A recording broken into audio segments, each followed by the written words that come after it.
You have something that belongs to me. The voice came from behind Zara Mitchell, low and dangerous, cutting through the noise of the crowded Seoul nightclub like a blade through silk. She froze, her hand halfway to her mojito. Every survival instinct she'd honed growing up in Atlanta's rougher neighborhoods suddenly screaming at maximum volume. She turned slowly, deliberately, keeping her movements casual even as her heart rate spiked. The last thing you did when confronted by danger was show fear. That was rule number 1. The man standing behind her was devastating in a way that felt almost weaponized. Tall, at least 6'2", impeccably dressed in a black suit that probably cost more than 6 months of her rent. With sharp, aristocratic features and eyes so dark, they looked black in the club's dim lighting.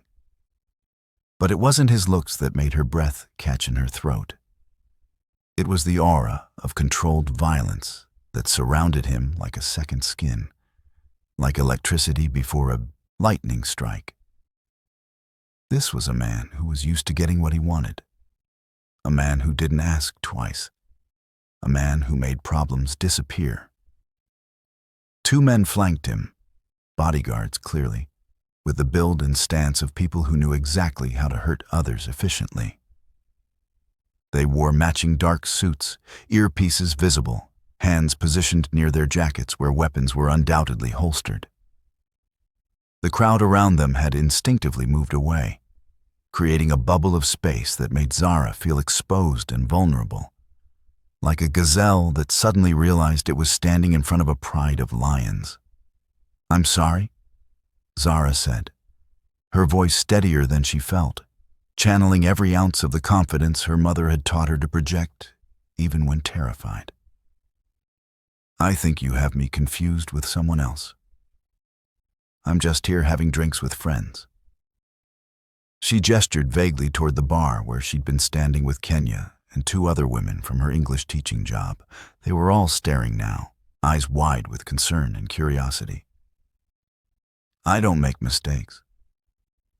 He moved closer, invading her personal space with the confidence of someone who owned every room he entered, every space he occupied. 3 nights ago, the Lotus Hotel, presidential suite on the 42nd floor. You were there. Zara's mind raced, pulling up memories like files in a cabinet. 3 nights ago, Tuesday. She'd been working as a catering staff at a high-end corporate event at the Lotus, one of Seoul's most exclusive hotels. She remembered the opulent suite, the expensive guests in designer clothes, the careful choreography of serving champagne and canapes without being noticed, without being seen as anything more than mobile furniture. It was one of dozens of similar events she'd worked in the past 6 months since moving to Seoul, desperate for any income that would let her stay in this expensive, beautiful, overwhelming city. "I was working a catering event," she said carefully, her mind already calculating exit strategies and witness locations. The club was crowded, which was both good and bad. Good because there were witnesses. Bad because in a crowd, violence could happen fast and disappear faster. "I'm a server. I work for Elite Events Korea. I don't know what you think I took, but I'm just trying to make rent and don't lie to me." His voice dropped even lower, more dangerous, and the bodyguards shifted slightly, blocking potential escape routes with the precision of people who'd done this many times before. "I have you on camera. High definition, time-stamped, completely irrefutable footage. Entering my suite, touching my things, opening drawers you had no business opening, leaving with something that doesn't belong to you tucked under your jacket." Her heart stuttered in her chest. This was insane. She'd never stolen anything in her life. Well, except for that one time she'd shoplifted mascara when she was 15, but she'd felt so guilty she'd gone back and paid for it the next day. "That's impossible. I never went into any private suites. I stayed in the public areas, the ballroom, serving drinks and appetizers. We're specifically trained not to enter private rooms. I never. He pulled out his phone. The latest iPhone, she noted absently. Turned the screen toward her. Security footage played in crisp, damning detail. There she was. Definitely her. Unmistakably her. In her catering uniform. Black pants, white shirt, black vest with the Elite Events logo. The timestamp read, 9:47 p.m. The footage showed her entering a suite, looking around cautiously, then moving through the space with what looked like purpose. She opened drawers in a desk, checked a bookshelf, looked behind curtains.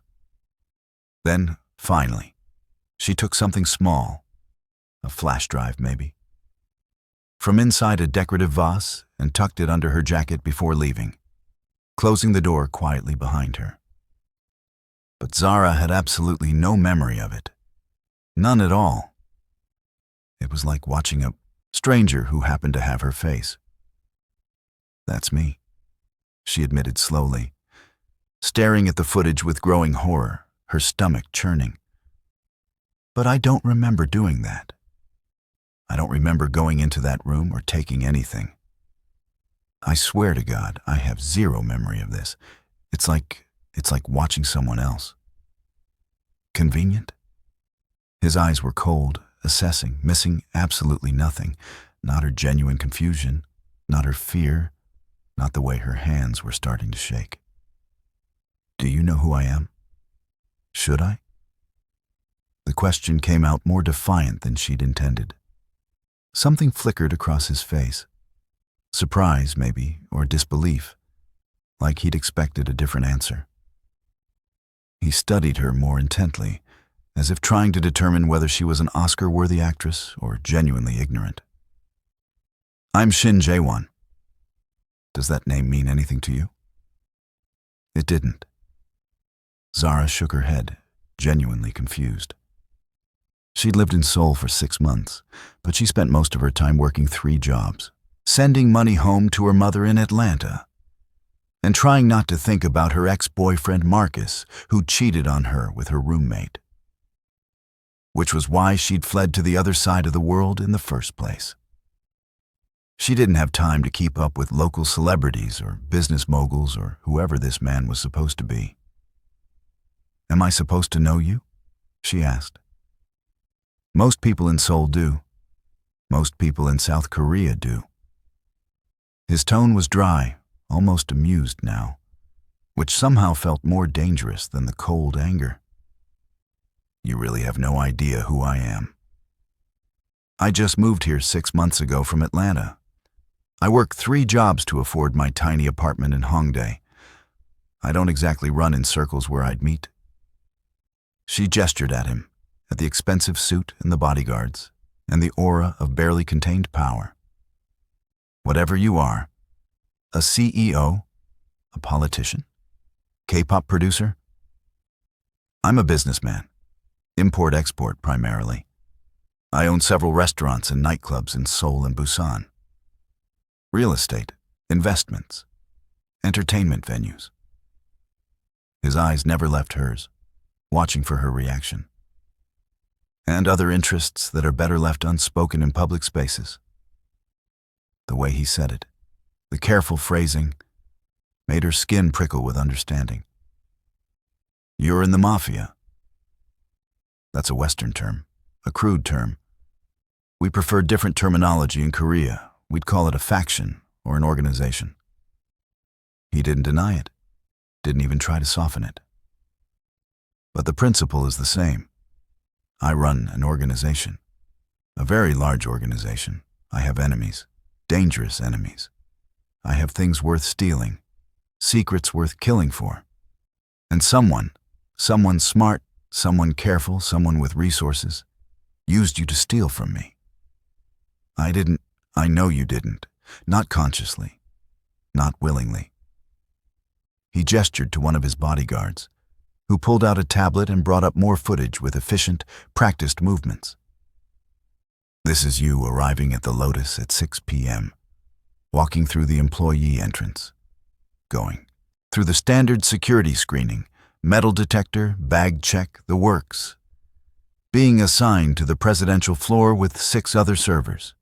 Everything normal, everything routine.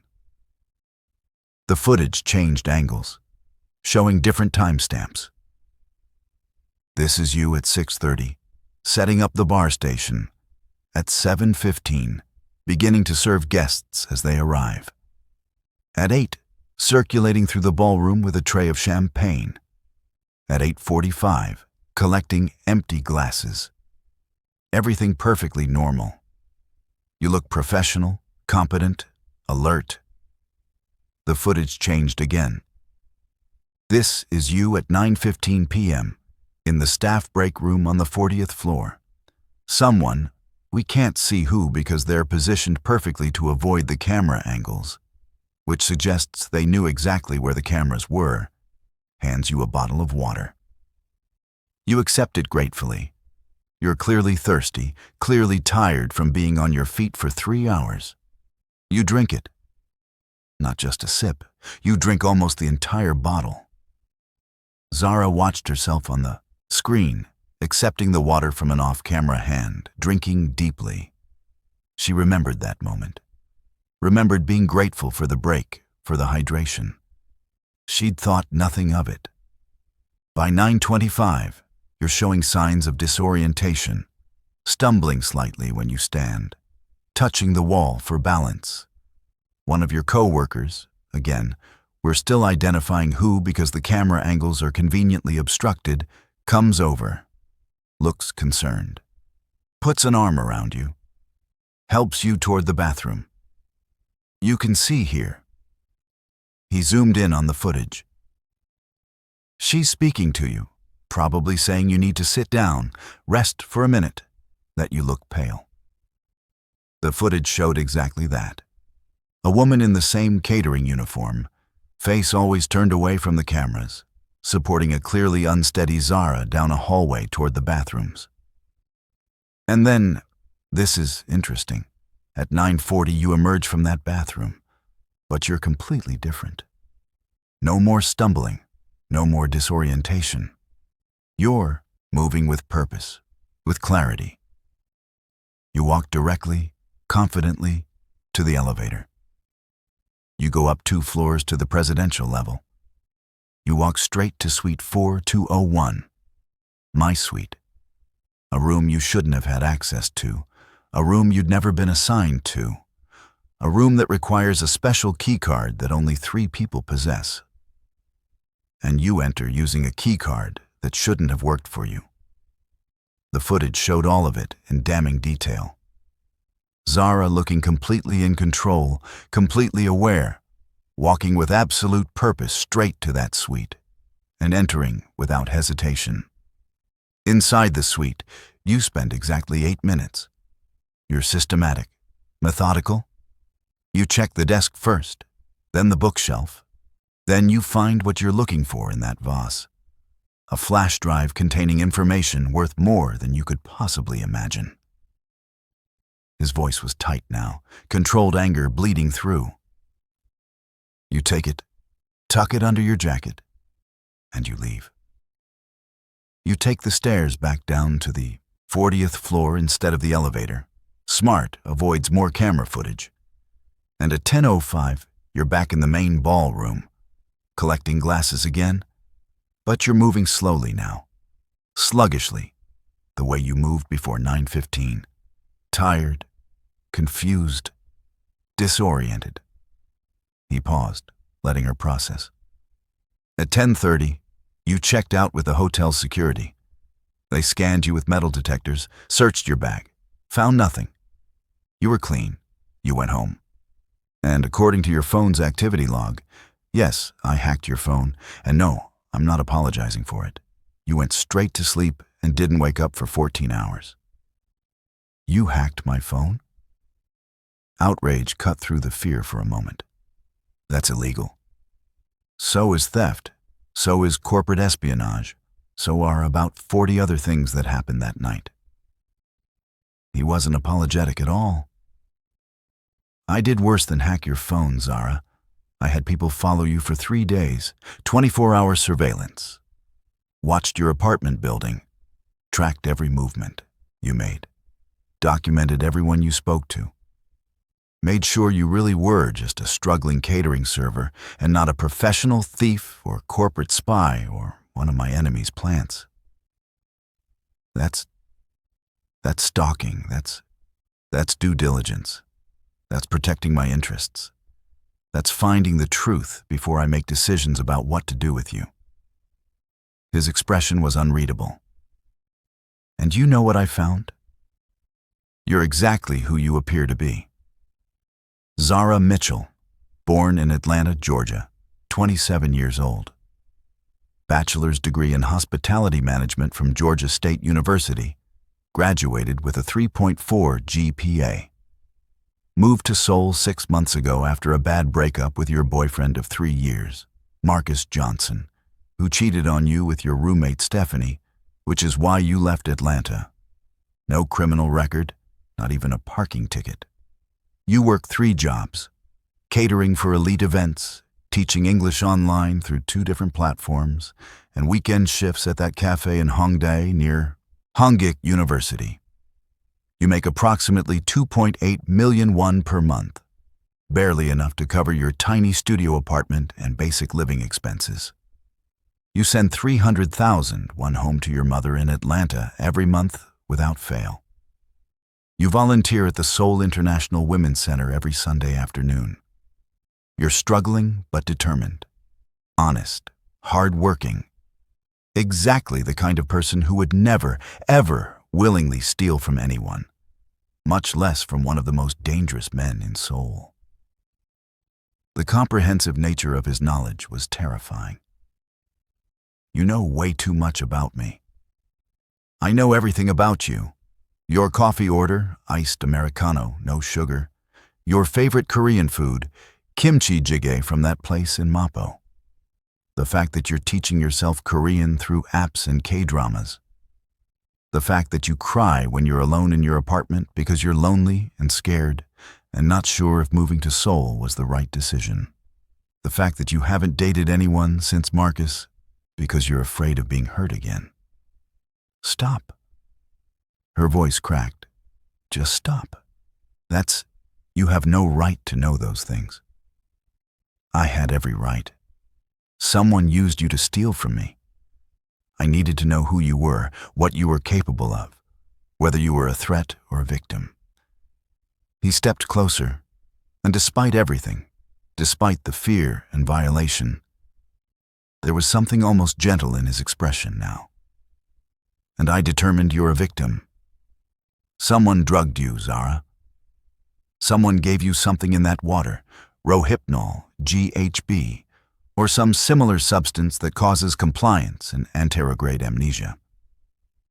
They controlled you, made you docile, suggestible, obedient, directed you to my suite, told you exactly what to take and where to hide it.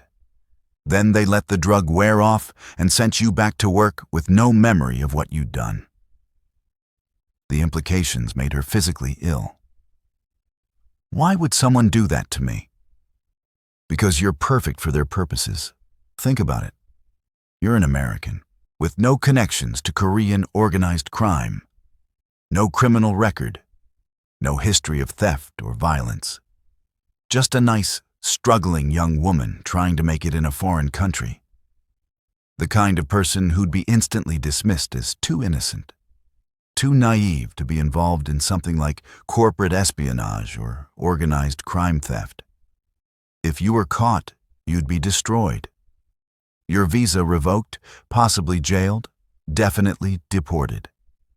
But you'd also be easily dismissed as a random opportunistic theft if things went wrong. You're the perfect patsy. But I didn't take anything. Her mind was grasping at straws. The security search found nothing. You said so yourself. Because you didn't leave the hotel with it. Look at the footage again. Carefully this time. He replayed the section showing her leaving the suite. You don't have the flash drive anymore. You enter the suite, Take it. But then, watch your hands. You stop at the service elevator on your way back down. You press the call button. While you're waiting, you lean against the wall next to a potted plant. Your hand goes into the soil, under the leaves. When you step away, the flash drive is gone. She watched her own hand moving in the footage, tucking something into the plant's soil with practiced ease, like she'd done it 1,000 times before. You hit it, created a dead drop. Whoever drugged you told you exactly what to do. Take the drive, hide it in that specific plant, go back to work, forget everything. Then they could retrieve it later at their leisure, with you taking all the risk and them remaining completely clean and untraceable. Zara felt like the ground was shifting under her feet, like reality was reorganizing itself into something unrecognizable. This is insane. People don't do this. This doesn't happen in real life. It happens in my life. It happens all the time in my world.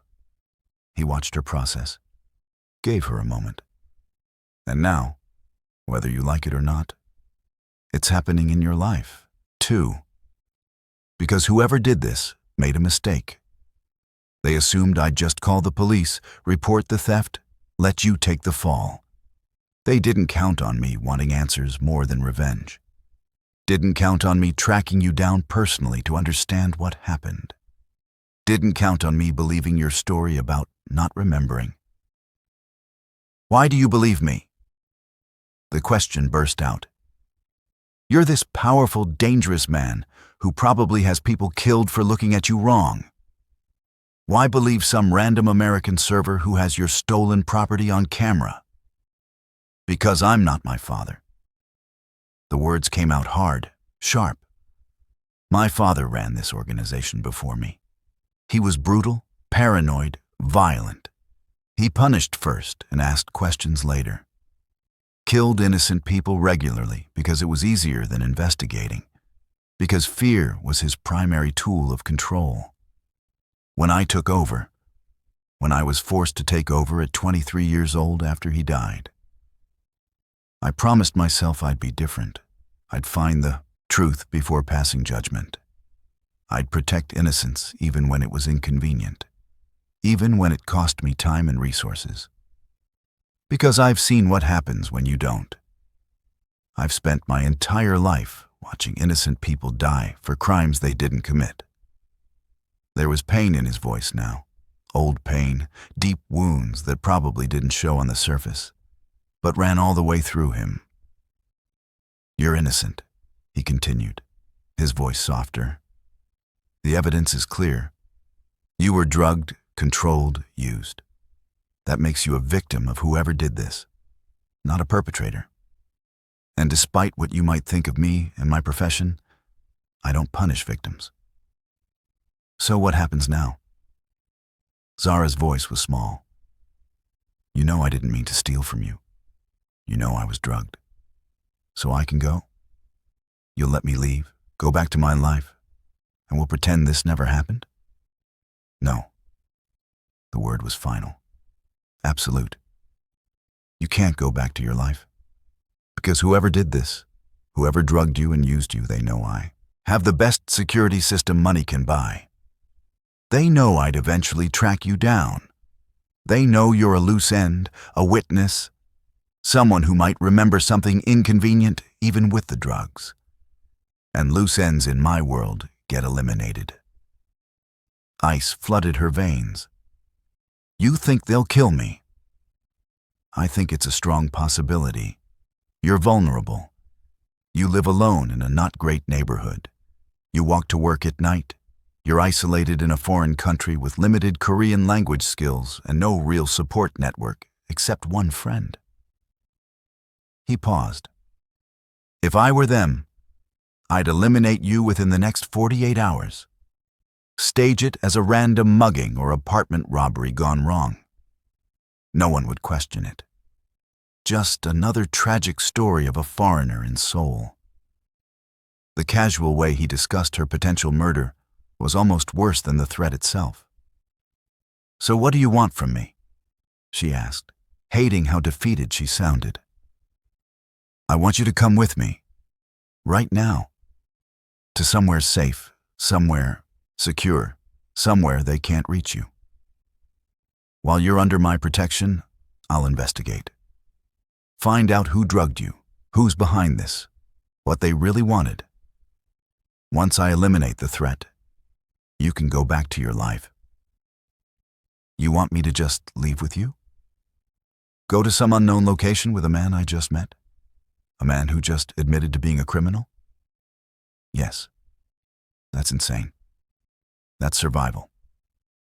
He held out his hand, palm up, offering rather than demanding. You have 3 choices, Zara. 1. You can refuse, go back to your apartment, and hope I'm wrong about them coming for you. 2.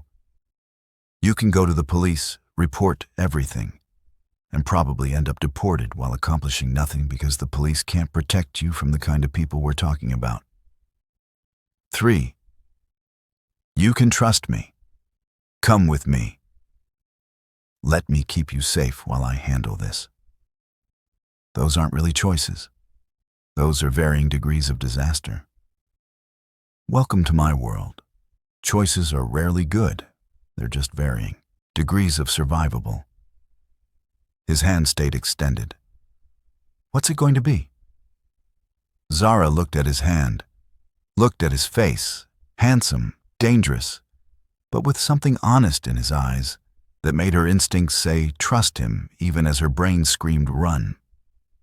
She thought about her tiny apartment with the locks that barely worked, about walking home alone at night through Hongdae's back streets, about the fact that she was completely alone in this city, in this country, in this situation.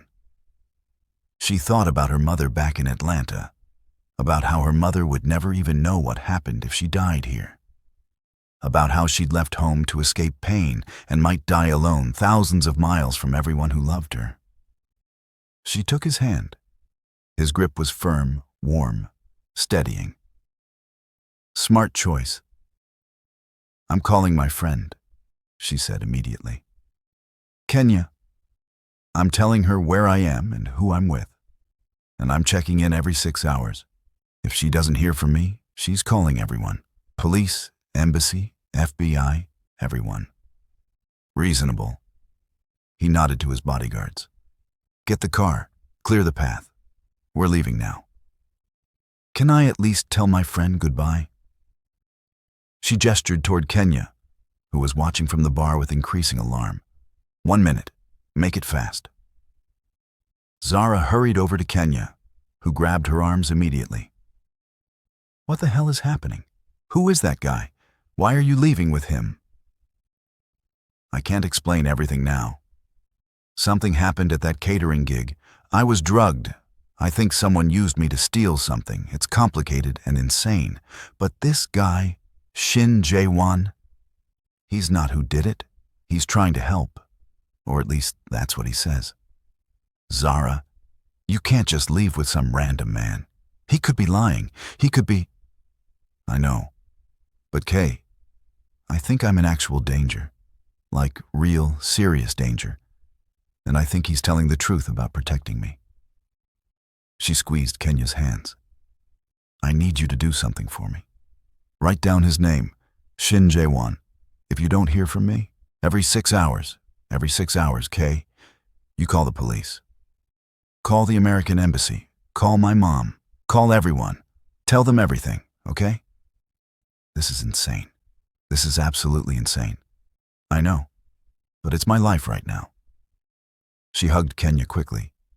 I love you. I'll call you in 6 hours. She walked back to Jae-won before Kenya could protest further.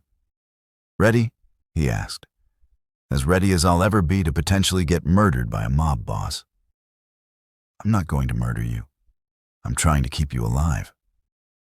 That's exactly what a murderer would say. Fair point. He almost smiled. But you're coming anyway. I don't have much choice, do I? No. But I appreciate you doing it willingly. Makes everything easier. They walked out of the club, the crowd parting automatically for Shin Jae-won and his bodyguards, the way the Red Sea parted for Moses. People stared, some with recognition, some with fear, some with fascination. Whoever he was someone important, someone powerful, someone very, very dangerous. The car waiting outside was exactly what she'd expected. A black Mercedes S-Class with tinted windows so dark they were probably illegal. A driver in a black suit opened the back door immediately, not making eye contact, moving with the efficiency of someone who'd done this thousands of times. One bodyguard slid into the front passenger seat. The other held the door, waiting. "After you," Jae-won said to Zara. She got in. The interior was leather and luxury, the kind of vehicle she'd only ever seen in movies. Jae-won settled into the seat beside her, close but not touching, his presence filling the space in a way that made her hyper-aware of him. The car pulled away from the curb smoothly, merging into Seoul's late-night traffic. "Where are we going exactly?" Zara asked, trying to keep her voice steady. "My penthouse in Gangnam. It's the most secure location I own. Armed guards, surveillance on every floor, biometric access controls. No one gets in without my explicit permission. And I'm supposed to just stay there? Like a prisoner. Like a protected witness. There's a significant difference." He pulled out his phone, started typing rapidly in Korean. "I'm having my people start investigating Elite Events Korea, the catering company you work for. Pulling their business registration, ownership documents, employee lists, everything." "How did you know the name of my company?" "I told you. I know everything about you." He didn't look up from his phone. "Elite Events Korea, registered 8 months ago. You were one of their first hires, correct?" "Yes. I started working for them in August, right after I moved here. They found me through a Facebook group for foreigners in Seoul. The pay was good, the schedule was flexible, it seemed perfect. Too perfect." His eyes flicked to her briefly. "They recruited you specifically, Zara. This wasn't random. They needed someone exactly like you. Foreign, isolated, struggling financially, no. Connections to Korean organized crime. They built this entire operation around you." "That's paranoid. Why would anyone?" "Because I'm extremely difficult to steal from. I have the best security money can buy. Getting to me, getting access to my private spaces, requires either someone on my payroll turning traitor, which hasn't happened because I pay extremely well and punish betrayal extremely harshly, or a completely novel approach." He set his phone down. "Using an innocent foreign server that no one would suspect? That's novel." They drove in tense silence through Gangnam's gleaming streets. Luxury stores, high-end restaurants, nightclubs, corporate towers. This was Seoul's wealthy heart, and it showed in every building, every car, every impeccably dressed person on the sidewalks. "Tell me about your life," Jae-won said suddenly. "Your real life. Before Seoul. Before the catering job. Before any of this." "Why?" "Because I know facts about you, but I don't know you. And if I'm going to protect you, if we're going to be spending significant time together, I want to understand who you are beyond what's in your background check." It was such a strangely normal request in such an abnormal situation that Zara almost laughed. "What do you want to know?" "Everything. Start with Atlanta. Why did you really leave?" So she told him. About growing up in Atlanta's West End, about her mother working 2 jobs to keep them afloat after her father left when she was 7.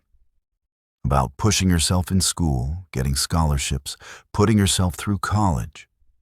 About Marcus, who'd seemed perfect until he wasn't. About coming home early one day and finding him in bed with Stephanie, her roommate, her supposed friend. About the humiliation, the betrayal, the way everyone seemed to take his side because Marcus was charming and successful and knew how to spin stories. I couldn't stay there, she said quietly. Everywhere I went, I'd run into them, or run into people who'd heard their version of the story. So I applied for an E2 visa, got a teaching job offer in Seoul, and I left. Figured I'd start over somewhere no one knew me. Somewhere I could rebuild without everyone's pity or judgment. And has it been what you hoped? Yes and no. It's been hard, harder than I expected. The language barrier, the isolation, the financial stress. But it's also been freeing. I get to decide who I am here. No history, no expectations, no one telling me I'm not good enough. You are good enough. He said it with complete certainty. Better than good enough. Strong enough to leave everything you knew, brave enough to start over in a foreign country, resilient enough to survive alone for 6 months in one of the world's most expensive cities. That's not weak. That's exceptional. She wasn't sure what to say to that. The car pulled up to a building that made her breath catch. It was stunning, all glass and steel, modern architecture that looked like it belonged in a magazine. A doorman in a pristine uniform opened her door before she could reach for the handle. "Welcome, Mr. Shin," the doorman said in Korean, bowing deeply. They rode the elevator to the penthouse. Of course, it was the penthouse, in silence. Jaewon's bodyguards remained in the lobby, not following them up. "They're not coming?" she asked. "They're securing the building perimeter. I don't need protection in my own home." When the elevator doors opened directly into the penthouse, private elevator, naturally, Zara couldn't help but stare. The space was enormous. Floor-to-ceiling windows wrapped around 3 sides, offering panoramic views of Seoul's glittering nightscape. The furniture was minimalist, but clearly expensive. Sleek leather sofas, a dining table that looked like a single piece of wood, abstract art on the walls. The kitchen had appliances she didn't even recognize. Everything was clean, organized, perfect. "This is where you live?" she asked stupidly. "One of several properties, but yes, this is my primary residence." He moved to a side table, poured 2 glasses of water from a pitcher, handed her one. "You're safe here, I promise." She took the water, but didn't drink. After what had happened at the Lotus, she wasn't sure she'd ever accept a drink from anyone again without watching it being prepared. He noticed her hesitation. "I understand. Trust is hard after what was done to you. But I'm not going to drug you, Zara. You have my word. Not that my word probably means much to you right now." "Why are you doing this?" The question burst out. "Really, you're rich, powerful. You could just make this whole problem disappear. Why go through all this trouble for some random server you don't know?" He was quiet for a long moment, turning his own glass in his hands. When he finally spoke, his voice was softer than she'd heard before. "When I was 16, my father accused one of our housekeepers of stealing from him. She was innocent, we found. Out later, it was my cousin who'd taken the money. But my father didn't investigate, didn't ask questions, just assumed the poor woman was guilty and had her killed.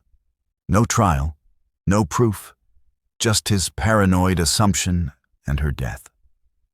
He looked at Zara directly. Her name was Kim Soon-hee. She had 3 children. The youngest was 8 years old. I still remember him crying at her funeral, asking why his mother was gone. And I swore that when I took over, I'd never be like my father. I'd find the truth before passing judgment. I'd protect the innocent, even when it cost me. I'm sorry. About her. About you having to witness that. So am I. But it taught me something important. Power without conscience creates monsters. And I've spent the last 7 years trying very hard not to be a monster. He smiled slightly. I'm not always successful. My profession requires violence sometimes. But I try.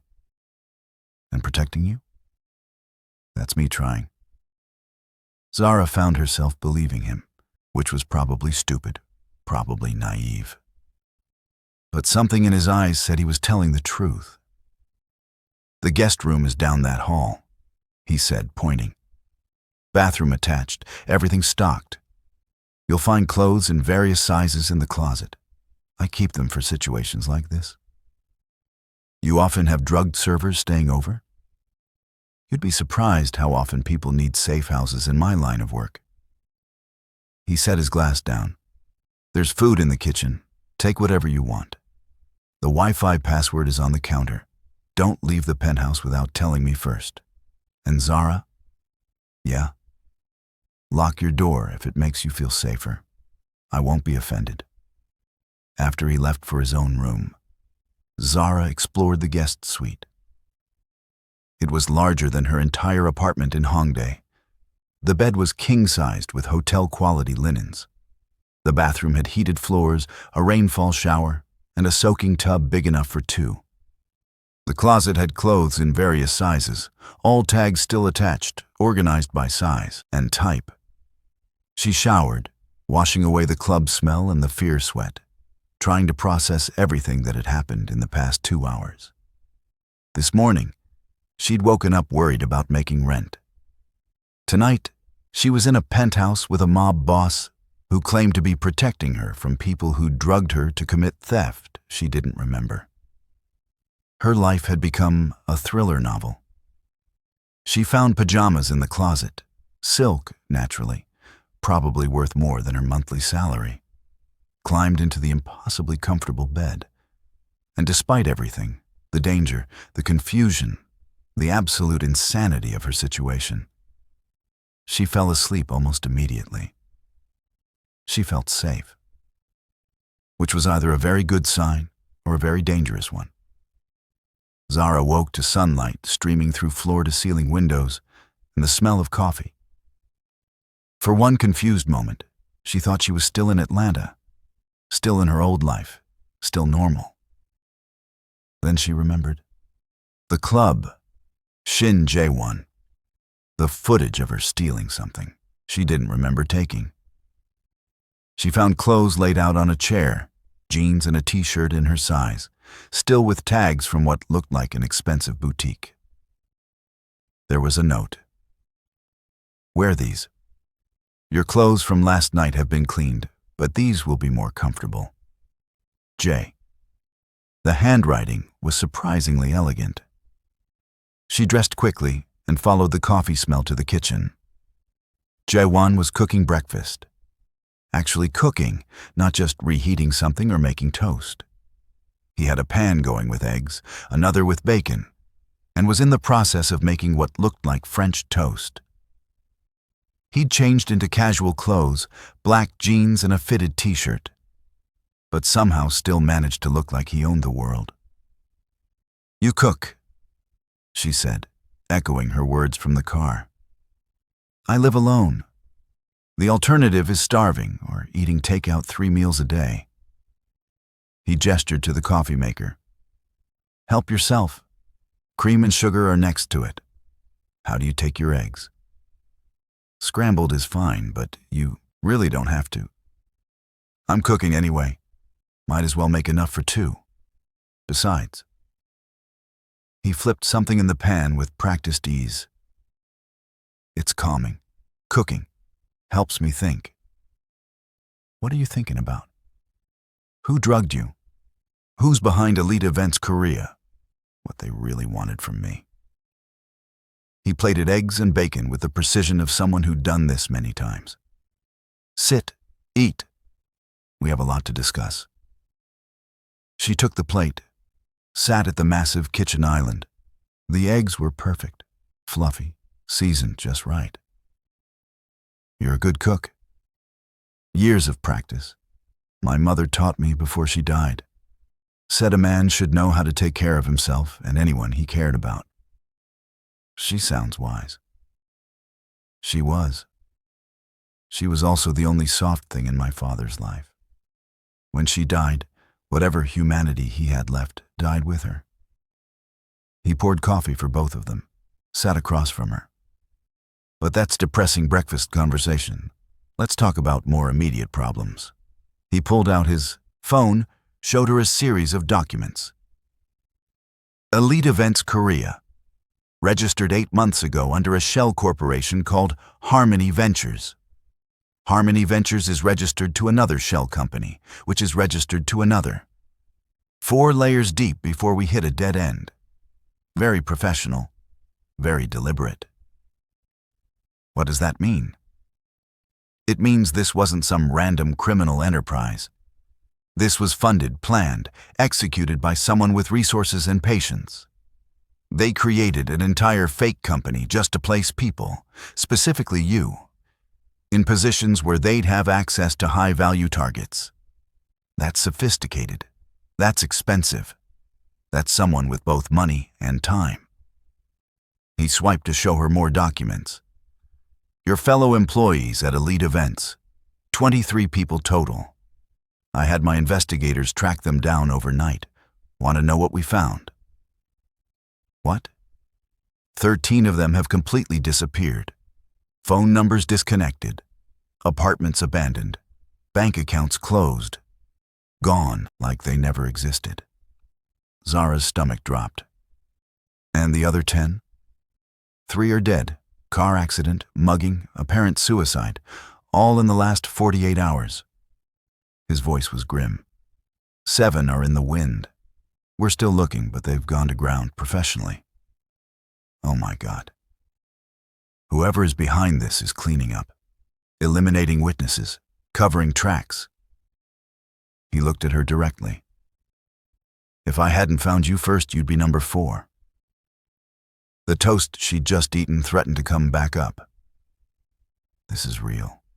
This is actually real. It's very real, and it's very serious. He stood, paced. The question is why? What did they actually want? The flash drive you took, I recovered it yesterday from that plant where you hid it. It's encrypted with military-grade security. My tech people have been working on it all night. They're good, but this is going to take time. What do you think is on it? Financial records, probably. Operation details, names and locations. The kind of information that could destroy me if it fell into the wrong hands. He stopped pacing, turned to face her. But here's what doesn't make sense. If they wanted that information badly enough to create an entire fake company and drug innocent people to get it, why did they leave it in the plant? Why didn't they retrieve it immediately? Maybe they didn't have the chance. They had 3 days. Plenty of time to go back for it. His eyes were sharp, calculating. Unless that was never the point. Unless the theft was a distraction.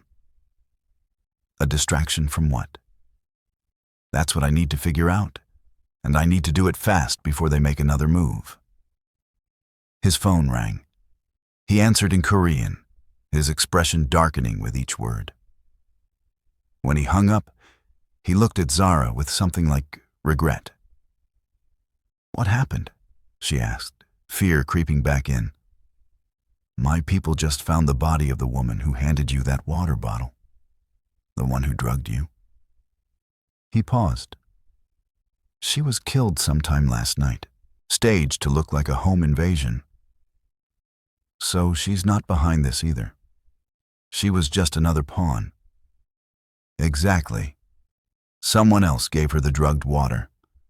Someone else planned this, and that someone is now eliminating everyone who might lead back to them. Zara set down her coffee cup with shaking hands. What do I do? How do I protect myself from someone I can't even see? You stay here, with me. Let me protect you while I hunt them. He moved closer. I know this is asking a lot. Asking you to trust a man you just met, a man who's admittedly dangerous, a man who runs a criminal organization. But Zara, I'm your best chance at survival right now. Possibly your only chance. For how long? As long as it takes. Days, maybe weeks. However long until I find who did this and eliminate them. Eliminate? You mean kill? If necessary, yes. Though sometimes complete destruction of someone's life and business is punishment enough. His expression was hard. I don't kill casually, Zara, only when absolutely necessary. But will I kill to protect you? Absolutely. Without hesitation. She should be horrified. Should be repulsed by his casual discussion of murder. Instead, she felt oddly protected. Okay, she heard herself say. I'll stay, but I need to work. I can't just sit here doing nothing. I'll go crazy. You can work remotely. I'll have your teaching materials brought here. Your online classes can continue. He paused. But no catering jobs. You're done with Elite Events Korea. Not that they exist anymore anyway. When this is over, when you're safe, I'll help you find legitimate work. Real work that doesn't put you in danger. I don't want charity. It's not charity. It's compensation for what was done to you. And it's practical. I own several restaurants. I can always use good hospitality managers. You'd earn your position, not be gifted it. We'll see. First, we have to survive whatever this is. We will. I promise you that. He checked his phone again. I have to go out for a few hours. Meetings, also some aggressive investigating that's better done in person. You're leaving me here alone? You won't be alone. I'm posting guards outside the penthouse. They won't come in. This is your space. But they'll be there if you need anything. And Zara. He pulled out another phone, handed it to her. This is encrypted, secure, untraceable. My number is the only one programmed in it. If anything feels wrong, if you see anything strange, if you're scared, call me immediately. I'll come back. How will I know if something's wrong? I don't exactly have experience with this. Trust your instincts. If something feels off, it probably is. He moved toward the door, paused. Don't go outside. Don't open the door for anyone except me. Don't even go near the windows. Sniper rifles have incredible range these days. That's not comforting. It's not meant to be comforting. It's meant to keep you alive. He looked back at her. I'll be back by dinner. Stay safe. After he left, the penthouse felt enormous and empty. Zara explored more thoroughly in the daylight. Every room was perfect, minimalist, expensive. But it wasn't cold. There were personal touches everywhere. Books in multiple languages. Photos of what must be his sister, a beautiful young woman with the same intense eyes. Art that was clearly chosen for meaning, not just decoration. She found herself in what was clearly his home office. The desk was massive, organized, with multiple monitors showing what looked like security feeds from various businesses. She didn't touch anything that felt like a violation. But she looked. There was a photo on the desk. Younger Jaewon, maybe 16 or 17, with an older man who must be his father and a woman who must be his mother. His father looked hard, cruel, the kind of man who smiled with his mouth but not his eyes. His mother looked tired but kind. Jaewon looked uncomfortable, like he wanted to be anywhere else. You're not supposed to be in here. Zara spun around, heart racing. Jaewon stood in the doorway. He'd only been gone an hour. I'm sorry, she said quickly. I was just exploring. I didn't touch anything, I swear. I know. I'd know if you'd touched anything. He moved into the room, picked up the photo. My family, or what passed for family. This was taken 6 months before my mother died. 2 years before my father died, and I took over. You look miserable. I was miserable. My father insisted on these family photos for public relations. Had to look like the perfect family, even though he was beating my mother and grooming me to become a monster like him. He set the photo down. I keep it to remind myself what not to become. You're not him. You're nothing like him. How would you know? You've known me less than a day. Because you came back. You said you'd be gone for hours, but you came back after one. Why? He was quiet for a moment. I got halfway to my meeting and realized I'd left you completely alone in a strange place with no real protection except guards who don't speak English.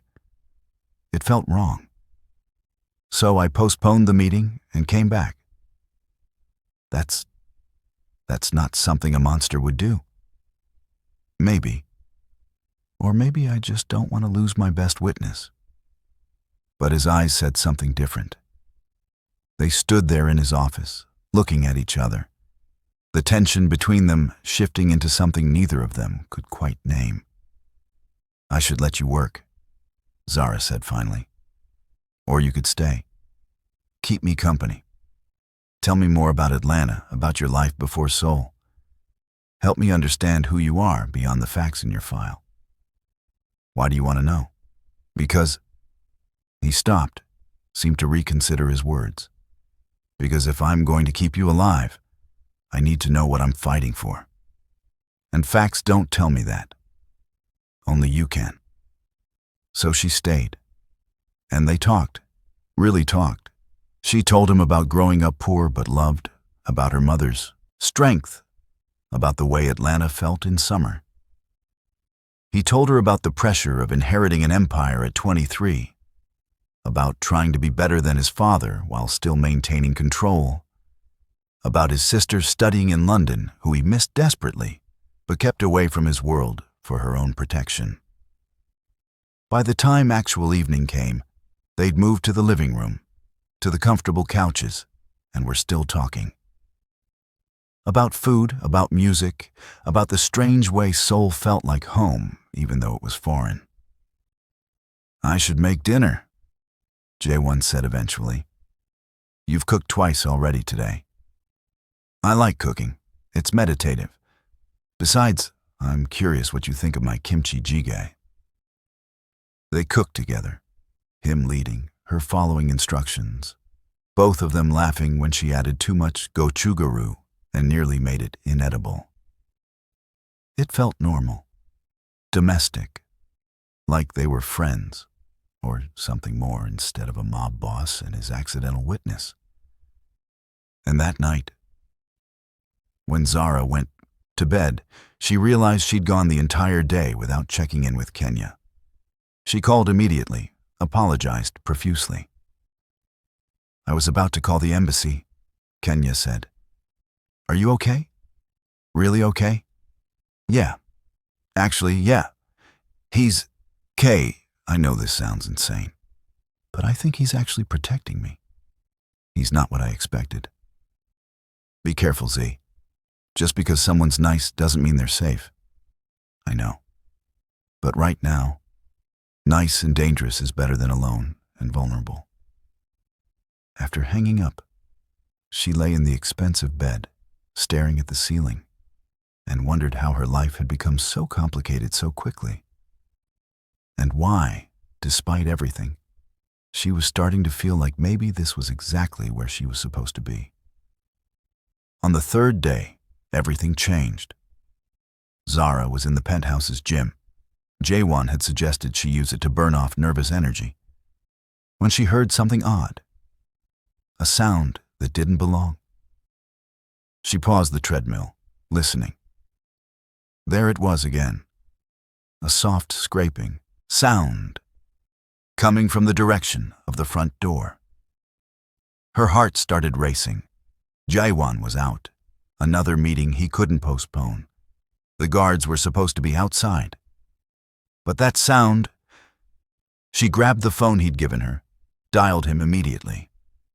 "What's wrong?" He answered on the first ring, voice sharp. "There's someone at the door. I hear something's wrong. Someone's trying to get in." "Get to the panic room. Now. My bedroom, bookshelf on the east wall, third shelf from bottom. Pull the red book. Do it now, Zara." She ran. Her hands were shaking so badly she almost couldn't find the red book. But she pulled it. The shelf swung open, and she dove inside, locking it behind her. The panic room was small but sophisticated.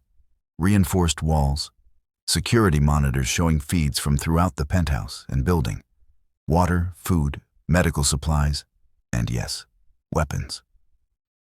On the monitors, she watched as the front door opened. 3 men entered, moving with military precision. They were dressed in all black, faces covered, carrying weapons that looked professional and terrifying. They spread out, searching methodically. One went to the kitchen, one to the living room, one toward the bedrooms. Zara's phone buzzed. Jaewon spoke.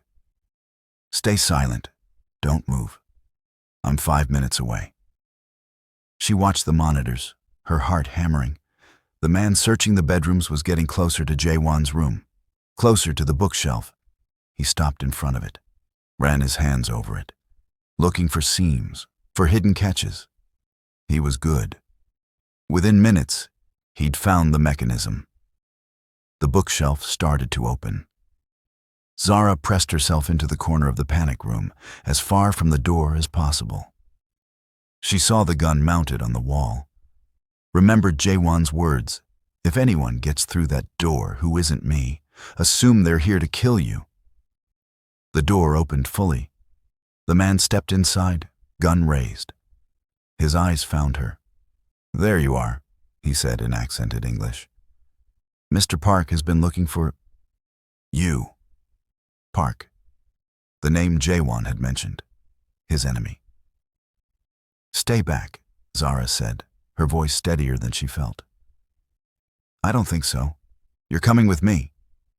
He moved forward. Zara grabbed the gun from the wall. She'd never held a gun before, didn't know if it was even loaded, but she pointed it at him anyway. "I said stay back." He laughed. "You won't shoot. Americans like you don't shoot people." "Want to test that theory?" Something in her voice must have convinced him she meant it. He paused, recalculating. That's when she heard it. Gunfire from somewhere else in the penthouse. The man's head snapped toward the sound. "Fuck, he's here." More gunfire. Closer now. The man turned back to Zara. "You're lucky this time." He ran. Zara stayed frozen in the panic room, gun clutched in shaking hands, listening to the sounds of violence echoing through the penthouse. Finally, silence. Then Jaewon's voice. "Zara, it's me. You can come out." "What's the code?" She remembered the protocol. "Your birthday, 07/23/97. She unlocked the door. Jaewon was standing there, and he looked like he'd been through hell. Blood on his clothes, a cut above his eyebrow, his gun still drawn. Behind him, she could see bodies. The 3 men who'd broken in, they weren't moving. "Are you okay?" he asked immediately, eyes scanning her for injuries. "I'm fine. I didn't shoot him. He ran when he heard you coming." "He won't get far. My people have the building surrounded." He gently took the gun from her shaking hands. "You did good. You stayed calm. You protected yourself. I almost killed someone. But you didn't. That takes control." He pulled her out of the panic room into his arms. "I'm sorry. I should have been here. Should have protected you better. You got here in time. That's what matters." Barely. 5 more minutes and... He stopped. Couldn't finish the thought. "This is escalating faster than I expected. Park is getting desperate." "Who's Park, really?" "Park Min-ho. old enemy of my father's. He's been trying to take over my territory for years. This, using you to steal from me, now trying to kidnap you. It's his latest move. Why does he want me? Because he knows you matter to me now. Knows I'll do anything to keep you safe. That makes you valuable leverage. But I don't matter to you. We just met 3 days ago. You matter. Don't ask me to explain how or why, but you do. His arms tightened around her. And Park knows it. He's been watching me long enough to know when something changes. And you changed everything. Before she could process that, his phone rang. He answered, spoke rapid Korean, his expression hardening with each word. What? Zara asked when he hung up. We caught the one who ran. He's being questioned now. Questioned? You mean tortured? I mean convinced to talk. Sometimes that requires persuasion. His eyes were cold. I don't apologize for protecting you, Zara. Whatever it takes. I'm not asking you to apologize. She looked at the bodies being removed by his people, at the blood being cleaned from his floors. This is your real world. Violence and death and constant threats. Yes, and I understand if it's too much. If you want out, I can arrange protection elsewhere. Somewhere far from me. Far from this. She thought about it. Really thought about it. This was her chance to walk away, to go back to normal, to escape this insanity. But looking at him, at this man who'd protected her, been honest with her, made her feel seen in a way no one had in years, she couldn't make herself want to leave. I'm staying, she said. You're sure? No, but I'm staying anyway. Relief flooded his face. Then we need to move. This location is compromised. Pack whatever you need. We're leaving in 10 minutes. The safe house was nothing like the penthouse. It was a modest apartment in an unremarkable building in Mapo, the kind of place no one would look twice at. Small, functional, completely off the grid. Only I know about this place, Jae-won explained as they entered. Not even my most trusted people. It's completely clean, completely secure. The apartment had 2 bedrooms, 1 bathroom, a tiny kitchen. Windows overlooked a busy street full of normal people living normal lives. It's not the penthouse, he said, almost apologetically. It's safe, that's what matters. Zara set down her bag. How long do we stay here? Until I eliminate Park, which won't take long now that I know he's making desperate moves. His phone buzzed. He checked it, his expression growing colder. My people broke the one we captured. He gave up Park's location. What are you going to do? What I should have done months ago, end him permanently. He grabbed his jacket, checked his gun. Stay here. Don't answer the door for anyone. There's food in the fridge, entertainment on the TV. I'll be back when it's done. You're just leaving? After what happened? You're safer without me right now. Park is focused on me. As long as you're not with me, you're not a target. But he kissed her. Fast, fierce, claiming. Then pulled back. I'll be back. I promise. And he was gone, leaving Zara alone in a strange apartment, wondering if she'd ever see him again. Hours passed. She tried to watch TV, couldn't focus. Tried to read, couldn't concentrate. Tried to sleep, couldn't calm down. Finally, 10 hours after he'd left, she heard the door unlock. Jae-won walked in, looking worse than she'd ever seen him. More blood, new injuries, moving like every step hurt. Is it done? She asked. It's done. Park is dead. His organization is scattered. You're safe. He swayed slightly. She caught him. You're hurt. I'll heal. But he let her guide him to the couch. She found a first aid kit, started cleaning his wounds. a deep cut on his side that needed stitches, raw knuckles, a bruise darkening his ribs. "You need a hospital," she said. "No hospitals. Too many questions." He winced as she cleaned the cut. "I have a doctor. He'll come here later. You almost died for me. I'd do it again, without hesitation." His eyes found hers. "You're worth it, Zara." "Why? Why am I worth this?" "Because—" He stopped, seemed to gather courage. "Because in 3 days, you've become the most important person in my life. Because I'd rather die than let anything happen to you. Because you make me want to be better than I am." "That's crazy. We barely know each other." "Then get to know me. Stay. Not because you're in danger anymore. Park is gone. Stay because you want to. Because this thing between us is worth exploring." She kissed him, tasting blood and desperation and something that felt like hope. "I'm staying," she said. "Not forever. Not yet, but for now, I'm staying. That's all I need.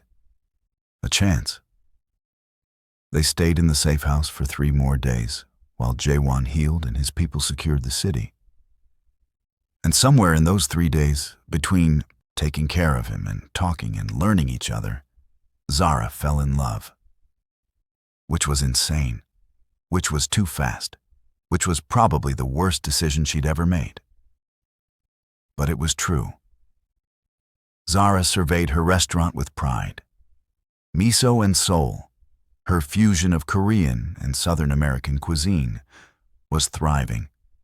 Full reservations every night, great reviews, a waiting list that stretched for weeks. Jaewon had provided startup capital, but she'd earned everything else.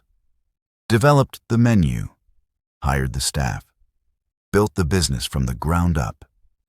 And it was hers in a way nothing else had ever been. "Boss, we're fully booked for the next month," her manager said.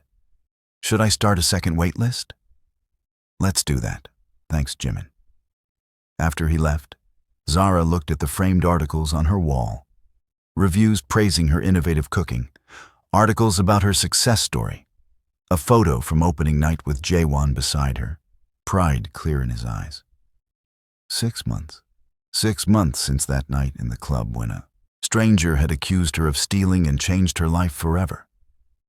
She'd moved in with Jaewon after 2 months, started planning the restaurant after 3, opened after 5, and somewhere along the way, she'd built a life she actually wanted instead of just surviving.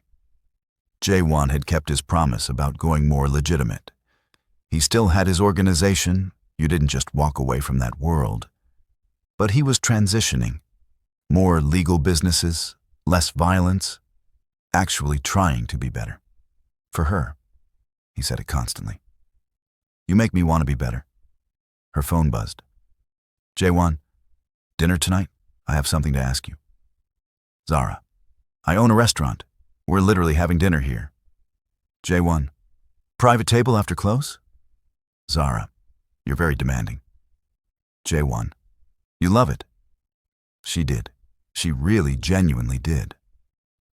That evening, after the last customer left, Jaewon was waiting at a private table. He'd brought flowers, white roses, her favorite. "You're being very romantic for a mob boss," she teased. "Reformed mob boss. There's a difference."